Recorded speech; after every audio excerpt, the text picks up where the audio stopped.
E o Palmeiras tem um elenco mais valioso do que o Flamengo, pelo menos é o que diz um site super importante sobre o assunto. Vídeo de hoje do canal do Nicola vai debater esse tema e vai falar também sobre 5 jogadores do rubro-negro que estão na pré-lista do Tite para a Copa do Mundo.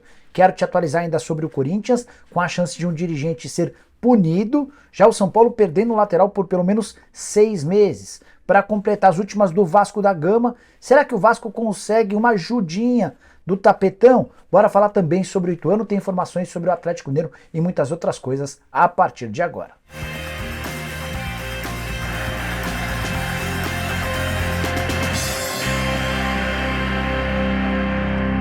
Fala aí pessoal, sou Jorge Nicola, bem-vindos a mais um vídeo do canal, sempre bem bacana ter vocês por aqui. Queria desejar uma ótima semana, pedir para assistirem ao vídeo até o fim, se curtirem, deixarem like e se inscreverem no canal, beleza? Bora começar esse vídeo com uma dica bem importante. Pessoal, hoje eu tô aqui para apresentar para vocês o Mech Arena, um jogo muito legal com equipes de robôs gigantes e bastante ação. Dá uma olhada na quantidade de opções para jogar, com várias skins e armaduras. Mas o melhor vem agora. O Mech Arena tem o Neymar Júnior como um Mech Pilot de edição limitada. O Neymar Júnior é um dos pilotos mais poderosos do jogo, porque ele aumenta os danos causados por armas de mísseis e armas de assalto, além de ter várias regalias especiais. Neymar Júnior é o piloto mais forte do jogo nesse momento e você pode pegá-lo de graça. É só jogar Mech Arena em 7 dias diferentes, entre 6 de outubro e 18 de dezembro, e ele é seu. É bem bacana usar o Neymar Júnior como um mech favorito, Lancer, por conta da sua velocidade extra e danos. E tem mais, é só clicar no link que eu estou deixando no comentário fixo desse vídeo para você ganhar armas e moedas como bônus. Aqui eu ganhei uma Amateur Crate, uma A-Coins e uma Pulse Cannon 4. Você está pronto para começar a jogar? Quer me desafiar? Então me adiciona como amigo nesse ID que eu estou mostrando aqui na tela para a gente poder jogar juntos algumas partidas. Não perca mais tempo e vem se divertir como eu no Mech Arena. Agora sim, bora começar o vídeo com polêmica. O Palmeiras tem um elenco mais valioso do que o Flamengo, pelo menos é o que garante o Transfer Market, site super conhecido e respeitado entre atletas e clubes de futebol por dar valores aos jogadores. O Transfer Market baseia essa pesquisa e essa valorização maior do Palmeiras em relação ao Flamengo também, porque o Verdão tem mais atletas jovens em seu elenco. Então alguns dos jogadores super importantes do Flamengo, como o Bruno Henrique e Everton Ribeiro, valem menos, por exemplo, do que o Giovani e do que o Hendrick, que são atletas que ainda estão ganhando espaço no time principal ao Viverde. De qualquer forma, queria te apresentar o ranking com os 10 primeiros clubes do Transfer Marketing no futebol brasileiro. Em primeiro lugar é do Palmeiras, 175 milhões de euros, que fazem do Verdão o clube de número 61 no mundo.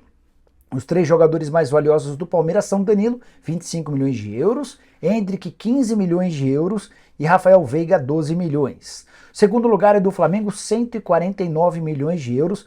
A diferença em relação ao Palmeiras é de 26 milhões de euros a menos. O mais valioso entre os atletas do Flamengo, o Gabigol, 24 milhões de euros. O Arrasca aparece em segundo com 18 milhões. E o Everton Cebolinha é o terceiro com 14 milhões de euros. Só para arrematar, vale a lembrança de que o Flamengo, de acordo com esse ranking, é o clube de número 66 entre todos no mundo com o elenco mais valioso. Voltando ao ranking brasileiro, depois de Palmeiras e Flamengo aparece o Atlético Mineiro, 121 milhões de euros, o Corinthians com 102 milhões de euros, quinto lugar para o Red Bull Bragantino, 86 milhões de euros, o São Paulo é só o sexto, com 81 milhões. Sétimo lugar para Santos e Botafogo, há um empate técnico, o Santos com 74,6 milhões de euros, o Botafogo com 74,5. Na nona colocação, o Atlético Paranaense e o Internacional fecha esse ranking de 10 primeiros colocados. Gostaria muito que você usasse o espaço para comentários para dizer se você concorda, discorda, quais são os clubes mais valiosos do país. Quando o assunto é elenco, use o espaço aí. Bora falar sobre a Série B, mais especificamente sobre o adversário do Vasco. Você sabe que no domingo tem Ituano e Vasco da Gama. Se o Ituano vencer, o Vasco possivelmente não sobe. Digo possivelmente porque o Vasco ainda conseguiria o acesso desde que o Bahia perdesse por 2 gols a mais do que a derrota do Vasco. O Bahia enfrenta na última rodada o CRB em Maceió. Mas voltando ao Ituano, queria destacar um jogador. Ele se chama Gabriel Barros, só 21 anos de idade, titular absoluto do Ituano e autor de 2 gols nessa reta final do campeonato. Ele marcou contra o Cruzeiro e contra o Guarani. Queria destacar a situação desse jogador, que é atacante de lado de campo e ganha apenas R$7.000 por mês. Tem alguns atletas no Ituano com salários bem baixos, e o caso específico do Gabriel que mais me chama a atenção são 7 mil em carteira, mais uma ajuda de custo com um apartamento que o Ituano aluga por R$1.500. Detalhe importante, o Gabriel já esteve emprestado ao Flamengo, e quando defendeu as categorias de base do Flamengo, ganhava mais do que atualmente. Por lá ele ganhava R$12.000, voltou para o Ituano para ganhar 7 mil. Enquanto atleta do Ituano, com boa campanha e números bem legais, na atual temporada ele já chamou a atenção do Atlético Goianiense e do Cruzeiro. O Atlético tentou comprá-lo na metade do ano e o Cruzeiro, depois do gol marcado pelo Gabriel contra a Raposa, começou a monitorar a possibilidade de contratá-lo para a próxima temporada. O Flamengo, quem está de olho nessa história, é que o rubro-negro, depois de pegar o jogador por empréstimo por R$300.000, ficou com 10% do valor de uma venda futura. Gabriel, que tem contrato com o Ituano até 2025, e o Ituano está a uma vitória de voltar à primeira divisão. Quero falar agora sobre o outro lado na Série B, o Vasco da Gama, que só entra em campo no domingo, mas pode garantir seu acesso na quinta-feira. Tá entendendo nada, né? Eu explico. É que o STJD marcou o julgamento do caso envolvendo Sport e Vasco para quinta-feira, 2 da tarde, na 4ª Comissão Disciplinar do STJD. E o risco para o Sport é de que ele seja punido pelo artigo 205 do CBJD, que prevê a perda de pontos quando a suspensão é causada pela sua torcida, a suspensão de uma partida. Esse artigo 205 trata da seguinte maneira: impedir o prosseguimento da partida, prova ou equivalente que estiver disputando por insuficiência numérica de seus atletas ou por qualquer outra forma, fecha aspas. A pena pode variar de R$100 a R$100.000, além da perda dos pontos em favor do adversário. Como Sport e Vasco empataram na Ilha do Retiro, o jogo não terminou por conta da evasão de torcedores. O Sport corre o risco de ficar sem esse ponto e o Vasco de ganhar mais 2. Nesse caso, o Vasco subiria de 59 para 61 pontos e automaticamente estaria de volta à Série A do Campeonato Brasileiro. Isso porque o Ituano com 57 chega no máximo a 60, ainda que o vença no fim de semana. O STJD, na sexta-feira da semana passada, julgou um caso parecido, confronto entre Ceará e Cuiabá, confusão no Castelão e a partida não foi encerrada. Na oportunidade recente, o STJD decidiu absolver o Ceará no que diz respeito ao artigo 205, embora com votação apertada. 3 pessoas votaram contra a punição ao Ceará, 2 pessoas votaram para que o Ceará perdesse esse ponto. E aí, o que você pensa a respeito dessa história? O Vasco pode se beneficiar dessa questão? Você acha justo, não acha? Use o espaço para comentários e deixa aquilo que você pensa.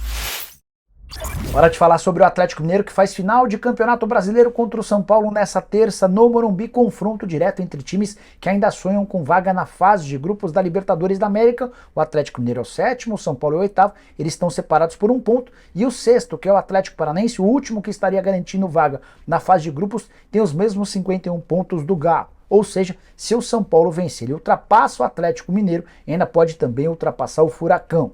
Por que o Atlético chega tão problemático para essa partida? O Hulk, você sabe, é um desfalque daqui até o fim da temporada, lesão de grau 3 na panturrilha, só volta em 2023. Para piorar, o Galo, que vem numa sequência ruim, eram 3 jogos sem marcar gols até a vitória magra por 1-0 contra o pior time do Campeonato Juventude. O Atlético ainda não vai contar com o Nacho, que tomou o 3º cartão amarelo no confronto contra os gaúchos e desfalca o time. Logo o Nacho, que tem as melhores estatísticas do Galo no Campeonato Brasileiro, é que os 4 gols e 5 assistências foram todos absolutamente decisivos para a conquista de pontos, seja de empates ou de vitórias. Então, sem Hulk e sem Nacho, o Atlético perde bastante de sua força, embora tenha um elenco, na comparação com o São Paulo, até melhor.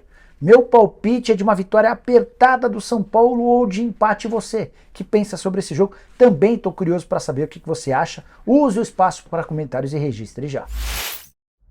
Quero falar agora sobre o Flamengo, começando com uma notícia que agitou o domingo. 5 jogadores rubro-negros estão na pré-lista do Tite, aqueles 55 atletas que fazem parte da seleção brasileira. Esses 55 não serão convocados para a Copa do Mundo, mas todos os técnicos de seleções já precisaram apresentar essa lista maior para que quando tiverem de identificar os 26, obrigatoriamente os 26 precisam sair dessa lista maior. E o Flamengo foi notificado pela CBF ao longo do domingo sobre a presença de 5 atletas nessa lista maior. Os 5 atletas são Pedro, Gabigol, Everton Ribeiro, Felipe Luiz e o goleiro Santos. Desses, aquele que tem mais chance de estar na relação final é o Pedro, que inclusive hoje parece à frente do Matheus Cunha. Gabigol e Everton Ribeiro correm por fora, já Felipe Luiz e Santos correm muito por fora, precisariam de uma grande reviravolta na convocação final para participarem da Copa do Mundo. Tenho a impressão até de que o Felipe Luiz deve ter se surpreendido com a presença dele nessa relação. Antes de mudar de assunto, só queria repercutir que o Flamengo comemorou o título da Libertadores numa festa na noite desse domingo. E o Rodrigo Dunche, que é o vice-presidente do clube, deu uma entrevista antes da comemoração, falando a respeito do planejamento para 2023. Ele disse o seguinte, abre aspas, a gente vai ter uma janela para dar uma mexida, uma reforçada. Vai sair gente e chegar gente. Tem de ter cabeça, saber planejar direito. Temos uma equipe técnica para dar suporte à diretoria em todas as contratações. Então, uma série de possibilidades dentro desse elenco do Flamengo. O Dorival Júnior, por exemplo, tem contrato somente até dezembro, mesma situação. De Diego Alves, está fora. Diego Ribas, ele até gostaria de ficar para o Mundial, acho que é pequena chance. Tem ainda Felipe Luiz e Davi Luiz, que são titulares e os contratos terminam em 31 de dezembro. Outra situação que precisa ser resolvida nos próximos dias, Ayrton Lucas. O empréstimo termina no fim dessa temporada e havia uma cláusula combinada no contrato com o clube russo que detém seus direitos, que o Flamengo seria obrigado a comprá-lo por 9 milhões de euros, ou mais ou menos 47 milhões de reais, se ele atingisse 65% dos jogos do Flamengo desde que foi apresentado. Nesse exato momento são 62% dos jogos, ou seja, com mais 3%. O Flamengo é obrigado a ficar com Ayrton Lucas em definitivo. Quero falar agora sobre o São Paulo, que perdeu um lateral por no mínimo 6 meses. Péssima notícia veio no sábado durante um treinamento do tricolor Moreira, só 20 anos de idade, jogador revelado nas categorias de base que vinha ganhando espaço no time principal, eram 11 partidas, sofreu uma lesão no ligamento cruzado durante o treino. O São Paulo não divulgou o período de recuperação, mas a gente sabe que ligamento cruzado demanda 6 a 8 meses. Isso significa que ele perde o final dessa temporada e só volta possivelmente para o segundo semestre do ano que vem. Isso pode inclusive alterar uma decisão do São Paulo a respeito do futuro de Rafinha. O Igor Vinícius é o lateral direito titular e o Rafinha vem sendo aproveitado nessa reta final de temporada numa outra função. São Paulo já havia decidido que só manteria o Rafinha se o lateral topasse uma redução nos seus vencimentos, mas com a ausência do Moreira, o Rafinha pode acabar ganhando uma sobrevida, permanecendo por mais uma temporada. Só para arrematar sobre o Moreira, vale a lembrança de que esse atleta, que tem passaporte português, já havia sido convocado para seleções de base de Portugal e mais recentemente para um período de preparação da seleção brasileira sub-20, que disputa o Sul-Americano em novembro. Com a lesão, ele está completamente fora da seleção brasileira e também do São Paulo daqui até o fim da temporada, podendo voltar apenas no segundo semestre de 23. Bora fechar o vídeo para falar sobre o Corinthians e Roberto de Andrade, o diretor de futebol tão cornetado por torcedores. Ele pode, nos próximos dias, tomar um gancho pesado. É que o nome do Roberto foi parar na súmula da partida do Goiás contra o Corinthians 0 a 0, jogo marcado pela reclamação de corintianos em relação à anulação do gol de Yuri Alberto, praticamente no último lance do jogo. Esse gol não foi validado pelo Bandeira em campo e confirmado pelo árbitro de vídeo. Dirigentes e membros da comissão técnica do Corinthians ficaram revoltados. O Roberto de Andrade foi um deles. Na saída do trio de arbitragem do campo, o Roberto detonou e xingou todo mundo. O árbitro relatou o seguinte na súmula.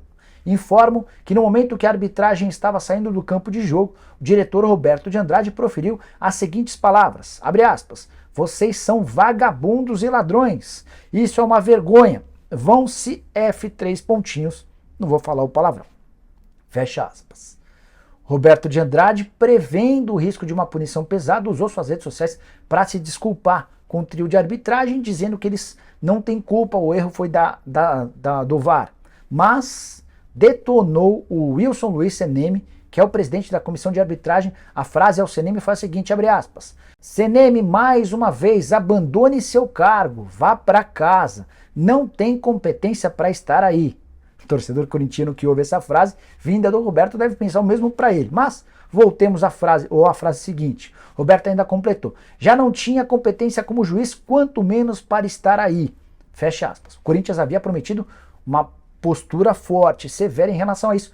Garante que não ia ficar só nos ofícios. Resta saber como é que o Corinthians vai trabalhar politicamente essa questão para tentar não ser prejudicado no restante da temporada. Vale a lembrança de que o Corinthians está praticamente garantido na fase de grupos da Libertadores do ano que vem. São 7 pontos de vantagem para o 7º colocado. O Timão precisaria errar tudo daqui até o fim do campeonato em 12 pontos de disputa para perder essa diferença que hoje tem em relação ao Atlético Mineiro, de 7 pontos. Bom, pessoal, eram essas as informações que eu queria dividir com vocês no vídeo de hoje do canal do Nicola. Quem curtiu, deixa like, se inscreve no canal. A gente se encontra ao longo da segunda-feira com o programa do Nicola, com live, com aquela coisa toda. A gente se vê. Tchau, tchau.